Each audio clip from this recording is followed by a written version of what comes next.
Hey, I am broke and I need a summer job so that I can make money. What's up? It's the Culture Detective here, investigating your favorite albums, and today I'm going to be talking about the latest Billie Eilish album, Happier Than Ever. So, viral sensation, very famous, minimalist art pop alternative R&B singer songwriter Billie Eilish. She is back with her sophomore album. I think everybody who's not living under a rock already knows who she is. She kind of blew up like 5 years ago or 4 years ago and became super viral. She received a lot of love from a lot of fans worldwide.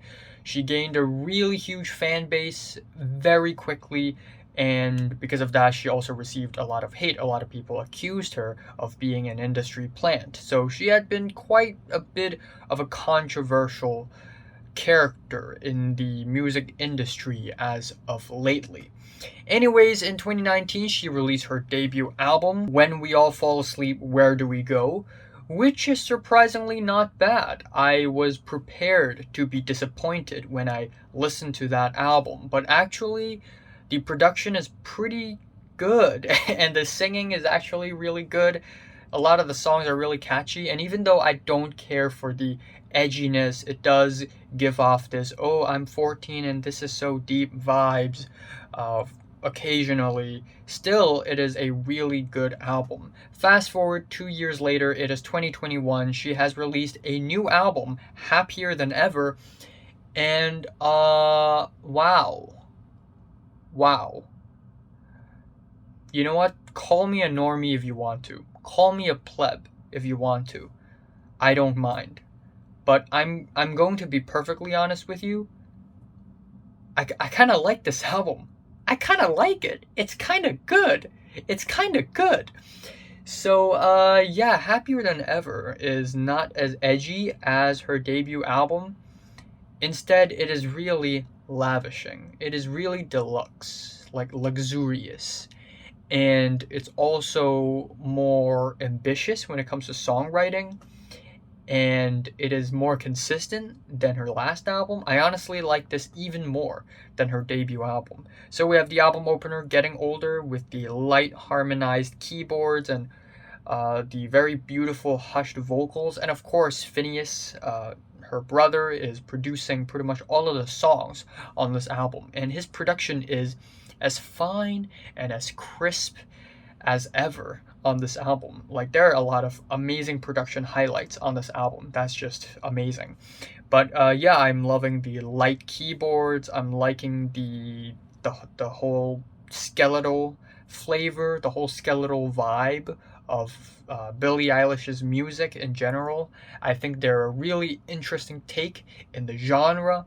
But lyrically, the album opener is also pretty fantastic. It is about aging, learning, growing, and I really like the line, "Things I once enjoyed just keep me employed now." Yeah, that is the world for you. That is life for you, man. Like, nothing will set you free. The second track, I Didn't Change My Number, starts off with some dog sounds, and then it and then it becomes this really catchy song with these fashionable simple keyboards, a really skeletal beat, and the whole thing is just really catchy. And also, this is the most second track sounding second track ever. I don't know why. Maybe it's a stereotype, but usually a lot of mainstream pop albums and a lot of mainstream rap albums also has the second track sounding kind of skeletal and maybe a little bit funky and guitar driven. And so this track is kind of like the most second track sounding second track ever. But yeah, it's really catchy. I'm liking the performances, and also the vibrating sounds at the end of the track is just such an ear candy. It sounds amazing. And then we have the third track, Billy Boss No the third track is Billy Bossa Nova, where obviously Billie Eilish tries to do a bossa nova song. Bossa nova is a combination of Brazilian, Latin, Brazilian music and jazz, and that is Bossa Nova. And Billie Eilish attempts Bossa Nova. And when I first saw this song title, I was like, come on, don't tell me she's gonna try like writing a Bossa Nova song. Like, it's gonna sound cringe. No, it actually doesn't sound cringy at all. It actually sounds really humble and true to itself, and the Bossa Nova flavor doesn't feel like a gimmick on this track. It still very much sounds like a Billie Eilish song. I like the jazzy flavored guitars, the clickety beat, and the whole track is pretty good overall. And then we have the track My Future, which is one of the singles leading up to the album. And wow, this has got to be one of my favorite songs on the entire album. It starts off sounding like a vintage 50s, 60s piano ballad, and it sounds gorgeous. It legitimately sounds really nostalgic and lavishing, and it's beautiful. But what I love even more about the song is the lyrics. It is surprisingly optimistic and hopeful for a Billie Eilish song, where she sings about how she's in love with the future version of herself and how she's essentially looking forward to the future, which is something that I really need to do, and a lot of other people need to do as well. And it's surprisingly forward thinking and hopeful and beautiful, and I really love it. And the second half essentially introduces these snappy drums and guitars, and the whole song just turns into a vintage ballad to a really easygoing guitar-driven pop song, and it sounds amazing. And then we have the track Oxytocin, which of course refers to the neurotransmitter in our brain, which is responsible for feelings like love and lust.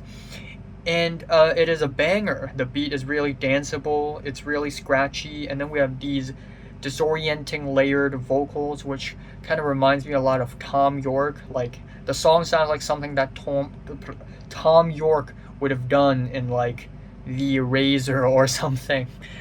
And it actually sounds really good, even though lyrically it doesn't dive all that deeply into anything, but instrumentally it is definitely a highlight as well. The album dives a little bit into a low point with the track GOLDWING, which is only 2.5 minutes long. It's really brief, and it is mostly Billie Eilish's vocals harmonized in layers, which does sound pretty beautiful, but it doesn't go anything beyond that other than it being chopped up and edited in the second half with a beat at the back.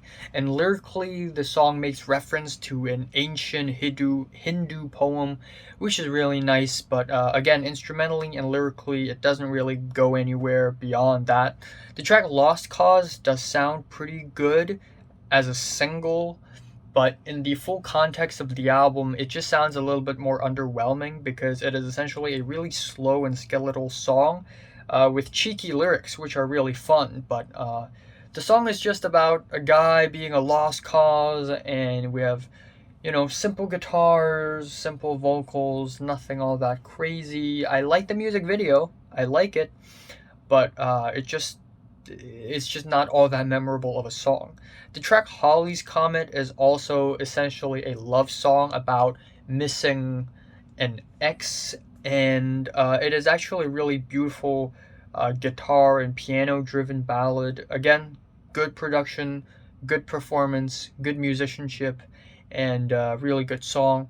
But the song that follows it is probably my least favorite song on the entire album, and it's called Not My Responsibility, and I actually like the lyrics. Essentially, the lyrics is about being famous and how much it actually sucks because Billie Eilish is now exposed to the whole world, and every little movement she makes, every little thing she says is now broadcasted to the entire world basically, and she does not have privacy anymore. Ever since she's famous, she feels seen, she feels exposed, and the lyrics is really good, but the instrumentals sounds kind of like a perfume commercial. It's so atmospheric and silent, and there's a constant metronome in the back and also some harsh spoken word, which sounds really good, but I guess it's just not my thing.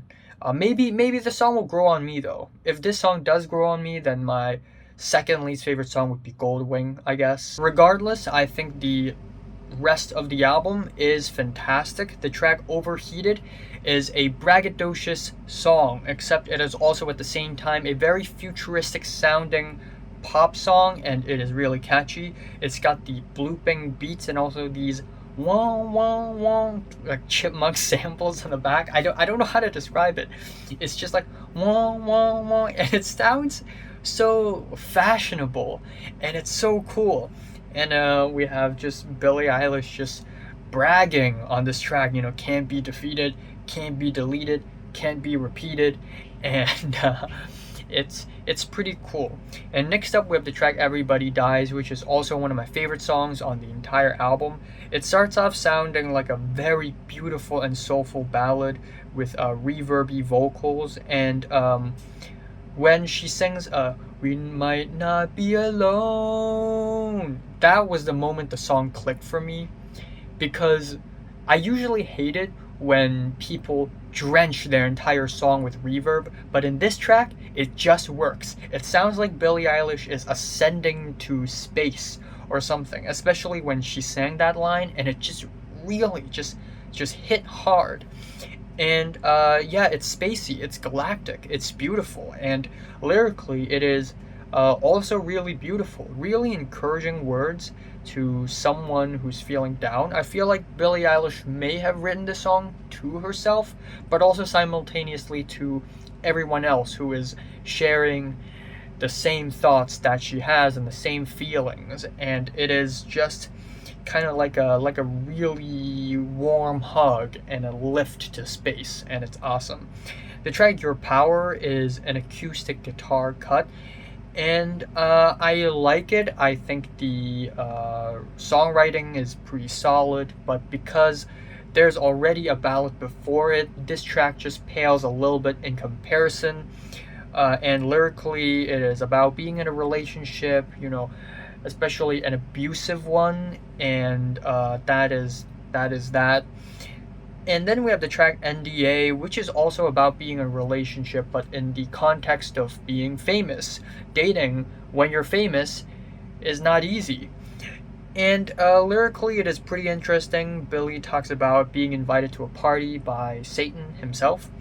And we have some cheeky, slick keyboards and these synths that are just really crushed and compressed. And it sounds really great. And it ends off with Billie Eilish with auto-tune. Her singing is amazing. And she has auto-tune on this track. And it still sounds good. In the context of the song and the instrumentals, the auto-tune actually adds a layer of plasticness to the track, which I really like. And the Miami Nights style beat on this track is actually pretty great as well. And then there's the track Therefore I Am, with its scratchy hip-hop beats, which is really cool. And also these strings that are just like wow, it's just very bouncy and fluid, and it's a very fun and playful song. The music video is great as well, and it's hella catchy. What can I say? The title track though is absolutely amazing. It is breathtaking. It is a song about Billie Eilish being happier than ever after she broke up with her ex-boyfriend, and at first it is this easygoing, soft and gentle ballad which sounds really nice, and then it gets louder and noisier and it evolves into this like rock song. It just becomes really loud. Billie Eilish was basically like shouting by the end of this song, and again the instrumentals become really compressed and sort of crushed in the second half of this song, which is actually another really nice touch, and it is fantastic. It is breathtaking. And then we have the track Male Fantasy, which is essentially the last song of the entire album, and it serves as a kind of epilogue track, and it has hush guitars, hush vocals, and it's pretty average when it comes to Billie Eilish songs. Lyrically, Billie sings in the perspective of a guy, thus the title of the song, Male Fantasy, and while lyrically it does come off kind of interesting, like it does come from an interesting place, but I just think it doesn't really reach any conclusion, and the instrumentals are just not really all that great. But still, overall, this album is fantastic. I like a lot of the songs on this album. A lot of the ballads, the slow ballads, are amazing. They're lavishing, they're gorgeous. A lot of the lyrics are pretty well written. The catchier songs are also really well produced and really catchy. And I just freaking like this album, okay? My favorite song here is probably My Future, or the title track, or Everybody Dies, or Therefore I Am. I loved those 4 tracks. And my least favorite is, now that I'm thinking about it, probably GOLDWING. I'm giving Billie Eilish, Happier Than Ever, an 8 out of 10. So, have you listened to the latest Billie Eilish album? From 1 to 10, how much you rate it? Like it, and subscribe if you want more. And thanks for watching. The next few album reviews I'm going to be doing is Isaiah Rashad and Bleachers. And then very soon, Kanye West is going to release Donda, so there's that. And then we have Lingua Ignata's new album, and Liars will be dropping a new album as well.